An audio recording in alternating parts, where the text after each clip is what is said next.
Tamin lang. Sana po makinig kayo sa talumpati ko. Hindi man siya masyadong internet ko. Sana makinig po kayo. Yung talumpati ko, Deja Vu, paano ka nga ba ginawa? Naranasan niyo na bang mag-time travel? So, ikaw, naranasan mo na ba?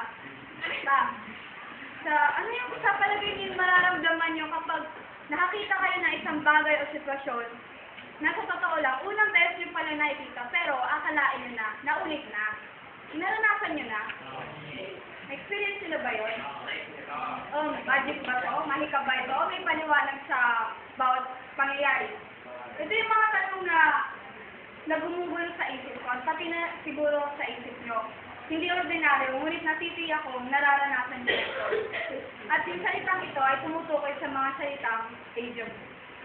Familiar ba ito sa inyo? Ano nga po yung Deja Vu at ano yung mga dahilan nito? Maraming scientificong paliwanag tungkol dito. Sinasabi nga ni Edward D. Titchener, yung sa psychology natin, na ang isang tao daw ay naiisip ng bahagya isang bagay o sitwasyon sa hindi buong perception kung kaya nagre-resulta ito sa isang maling familiaridad. Meron din nga isang parapsychologist, si Ian Stevenson. Siya yung nagsabi na dahil daw ito sa reincarnation. Ibig sabihin, hindi lamang unang beses nabuhay yung tao. Maaaring yung bagay na yon ay nakita niya na noon sa kanyang unang buhay.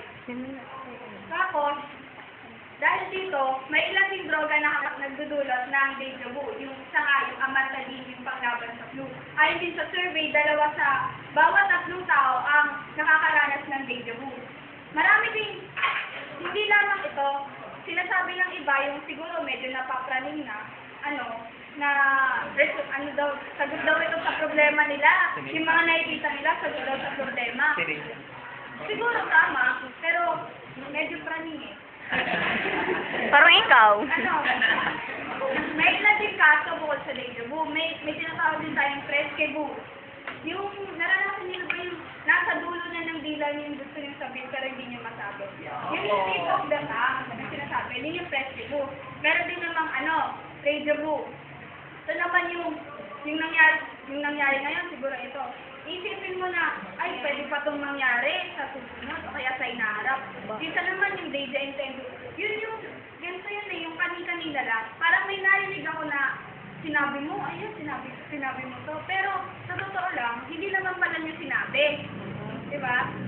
Deja Intendo. Ito naman yung Deja Intendo. Maraming paliwanag. Marami nang nasabi yung iba't ibang eksperto tungkol dito.